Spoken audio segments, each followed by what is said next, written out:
Hi, everybody. Welcome back to my channel. I'm Julie Hirt. I am a certified soul level animal communicator and a certified soul level intuitive coach, which means that I work with both animals and spirit guides to understand how we are working on our own growth and involvement for our greatest and highest good. So recently, I was working with Lukas, who's my dog. We're working on me developing trust. And I realized as we were taking a walk, I live on the edge of a preserve. Those of you who are new here, just FYI, and those of you that have been here before know that I live on the edge of a nature preserve. And so Lukas and I take at least one walk a day, usually two.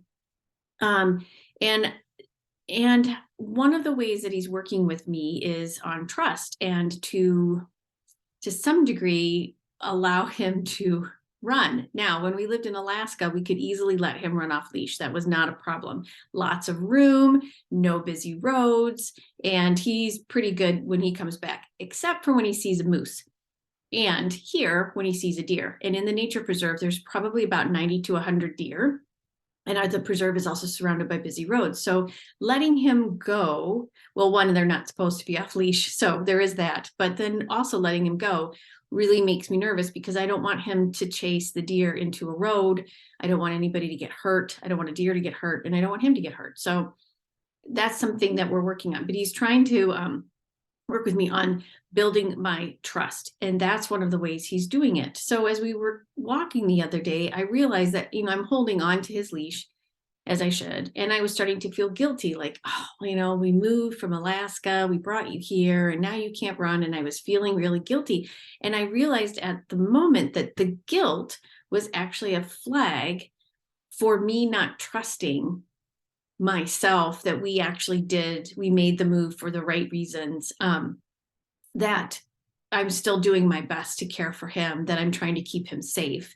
And then I realized that all of that little conundrum was a flag for this negative belief that I've also been working on of not feeling worthy. So for those of you who are new to soul level intuitive coaching, there's 4 negative beliefs that we work on with our guides to help you move forward. One of them's not worthy, one's not lovable, one's not good enough, and one's not feeling safe, secure, and protected.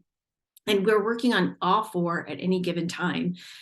Usually in a session, the guides will focus, not usually, they focus on one, and then we work to uncover what we call a workaround. So behavior that you put in place to help shield you from that negative belief, shield you from, or help you work through, or help you overcome things like that. It's really cool. So what I was realizing as we were taking this walk is he's working with me on one level on trust. My guides are working with me on another level on not worthy. And the two actually are coming together because as I realize that I am not trusting, it's also a way for me to work around my feeling of not worthy. If I don't feel worthy about myself, I don't necessarily trust myself. I don't trust that I'm going to say the right thing.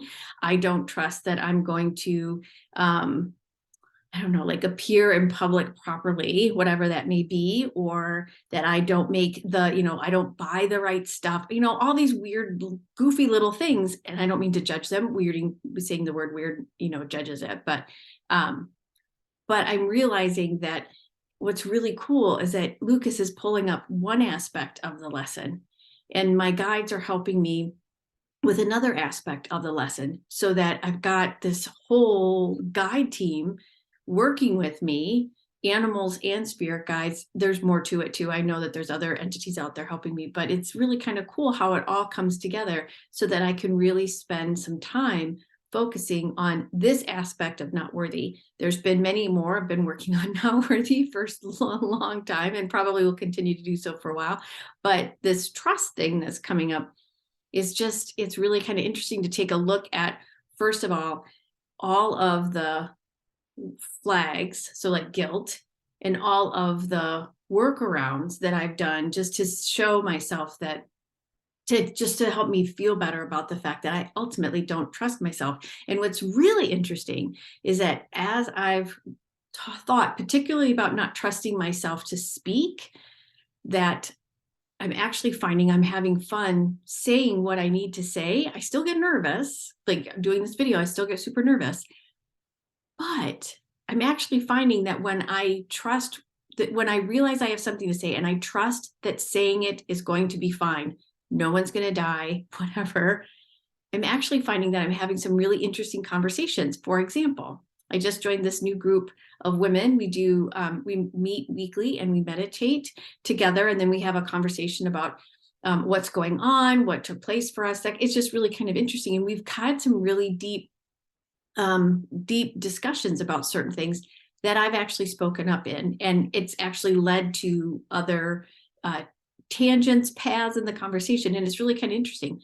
So anyway, I guess what I was really trying to share is that what's so cool is that the animals can help highlight something for you, as well as then your guide teams or your guide teams and then the animals. And it's just, we're part of a whole network of entities and things that support us, that want us to learn and grow and become a ripple effect for greater and higher good.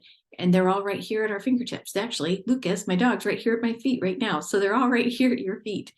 So anyway, if you have any thoughts or comments about this, please let me know. I would love to hear from you. Please subscribe to this channel as well so that others can find me. And if you, again, have any questions, let me know. And I hope to see you soon. Take care.